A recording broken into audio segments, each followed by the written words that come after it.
अस्सलाम वालेकुम students, welcome to अपना टेक्निकल। आज हम डिस्कस करेंगे सेकंड ईयर मतालिया पाकिस्तान की पेयरिंग स्कीम और पेपर पैटर्न को, जो कि पंजाब टेक्स्ट बुक बोर्ड के अकॉर्डिंग होगी।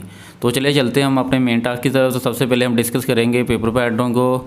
तो पेपर पैटर्न में सबसे पहले आपको पता होना चाहिए, जो आपका पेपर होता है सेकंड ईयर का, उसके टोटल 50 मार्क्स होते हैं, यानी कि 50 मार्क्स का आपको पेपर अटैम्प्ट करने को दिया जाता है। तो सबसे पहले आपको जो पेपर दिया जाता है वो MCQs होते हैं, जो क्वेश्चन नंबर 1 होता है। इसके अंदर 10 MCQs होते हैं और ईच कैरी 1 मार्क्स, और टोटल ये 10 मार्क्स के होते हैं। इसके बाद शॉर्ट और लॉन्ग का पेपर प्रोवाइड किया जाता है। शॉर्ट के अंदर आपको 2 क्वेश्चन होते हैं, क्वेश्चन नंबर 2 और क्वेश्चन नंबर 3।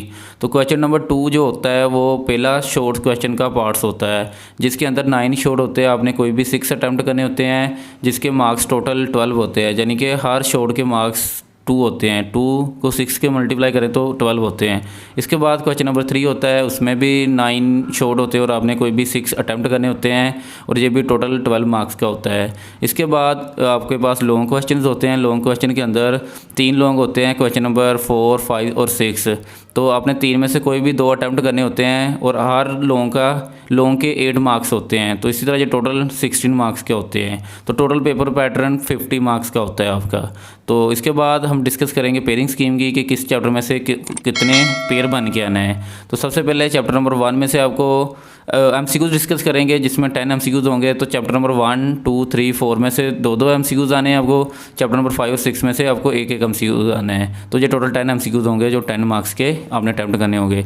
इसके बाद दूसरा जो पेपर होता है उसमें शॉर्ट होता है, जो क्वेश्चन नंबर 2 होता है और पार्ट ए होता है, जिसके अंदर आपके पास 9 शॉट होते हैं। तो चैप्टर नंबर 1, 2, 3 में से आपको 3-3 शॉट आने होते हैं। इन 9 में से आपने कोई भी 6 अटैम्प्ट करने होते हैं। इसके बाद बी पार्ट होता है आपके पास, जो चैप्टर नंबर 4, 5 और 6 के साथ मिलके आना होता है। तो 4 में से भी 3 आपको आने हैं, 5 में से भी 3 आने होते हैं, और 6 में से भी आपको 3 आने होते हैं, और 9 में से कोई भी आपने 6 अटैम्प्ट करने होते हैं। इसके बाद दूसरा जो पोर्शन होता है वो लॉन्ग का होता है, जिसके अंदर 3 लॉन्ग होते हैं, क्वेश्चन नंबर 4, 5 और 6 के।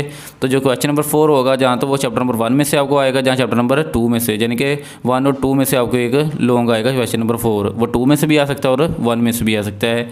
इसके बाद क्वेश्चन नंबर 5 होता है, जो चैप्टर नंबर 3 या 4 में से आएगा। तो वो डिपेंड करता है पेपर बनाने वाले पे, कि 3 में से देता है जहाँ 4 में से। इसके बाद लास्ट क्वेश्चन लॉन्ग होता है, जो क्वेश्चन नंबर 6 होता है, जो चैप्टर नंबर 5 या 6 में से आना होता है। और जहाँ दूसरा इसका जो ऑप्शन होता है, चैप्टर नंबर 5 में से ए पार्ट देगा, या चैप्टर नंबर 6 में से बी पार्ट देगा, यानी कि ए बी पार्ट की फॉर्म में भी आ सकता है और पूरा लॉन्ग भी आ सकता है। तो जो चैप्टर नंबर 5 और 6 में से आपको देगा। तो जहाँ पे अब हमारी पेयरिंग स्कीम ख़त्म होती है। आई होप कि आपको ये समझ आई होगी कि किस तरह हमारे पेपर पैटर्न होगा और किस तरह की पेपर पेयरिंग होगी। जो सारे का सारा डिस्कस किया था इस वीडियो के अंदर। Thank you guys.